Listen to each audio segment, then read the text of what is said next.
When it comes to bootlegs for old games, Sonic appearing seems to be a common occurrence. This could be for a multitude of reasons: the age of the character, how famous the franchise was back then, or really anything else. But can you blame them? Who wouldn't want to take Ice Climbers, slap the blue guy in, see how many seals the Hedgehog can club?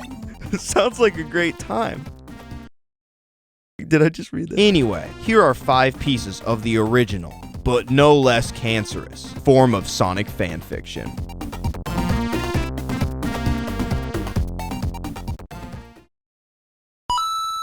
First up is Samari. Samari stands as one of the most popular bootlegs of all time. Many have heard of it, but thankfully, less have, heard it.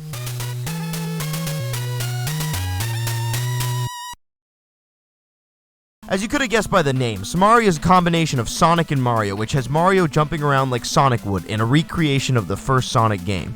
This is, as far as I know, a completely original and semi-working Sonic game for the NES, which is a pretty big technical achievement. It even has vertical and horizontal scrolling, which pushes the NES pretty hard, and is why you see a loading seam on the edge of the screen like other games with this feature.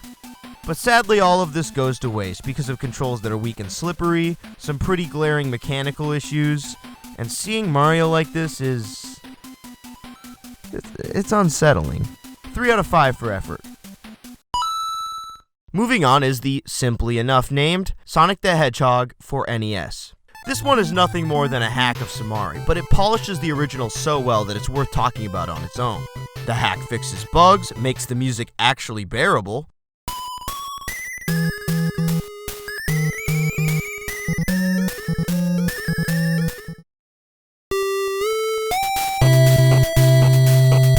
and of course puts you back into the shoes of Sonic.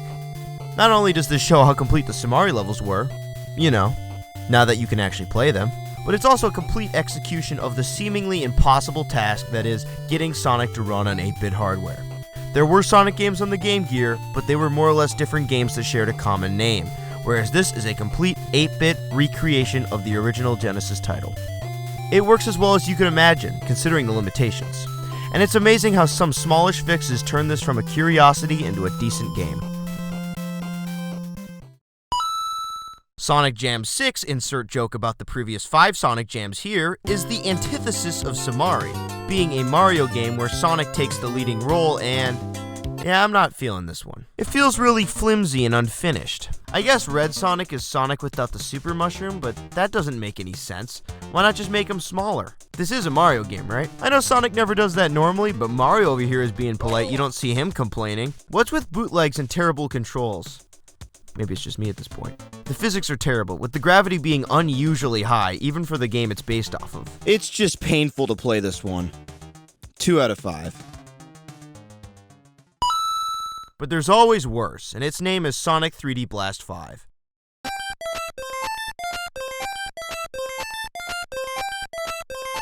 Wow. Wow. It's a Game Boy Color game, but it only uses 5 colors?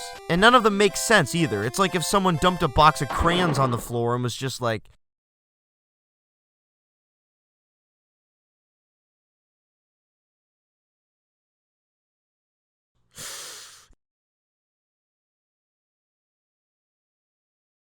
yeah, that looks good. This by far has the worst mechanics of any of the games featured. Sonic runs slower at full speed here than he does in an official game underwater. Nothing works right.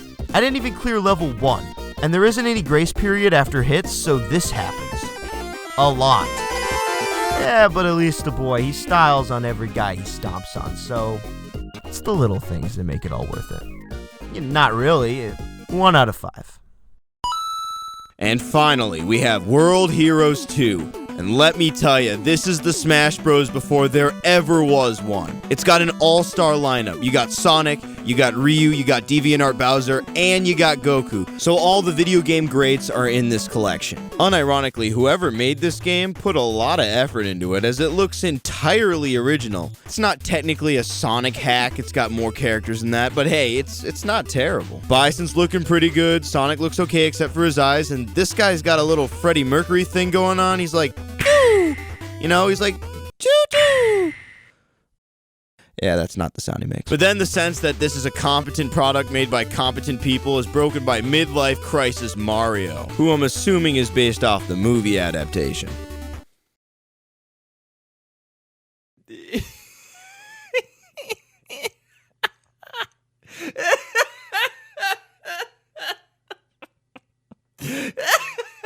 It's nice to see them pin down Sonic as a character. His two special moves are his famous Spin Dash and his electrical power surge, so they really nailed him there. Oh, by the way, you'll never win at this game, and it's not because the controls are bad, it's just because the AI really knows how to special spam. If you were to inhale every single time CPU Bison here used Psycho Crusher, you'd hyperventilate in 10 seconds flat. Oh, dude, remember when a hyper-realistic Bowser grabbed a hyper-realistic Mario by the nose and then threw him 8 feet in the air? And then Mario got all mad and turned into a literal human cannonball as his finishing move. Man, I love the TV show.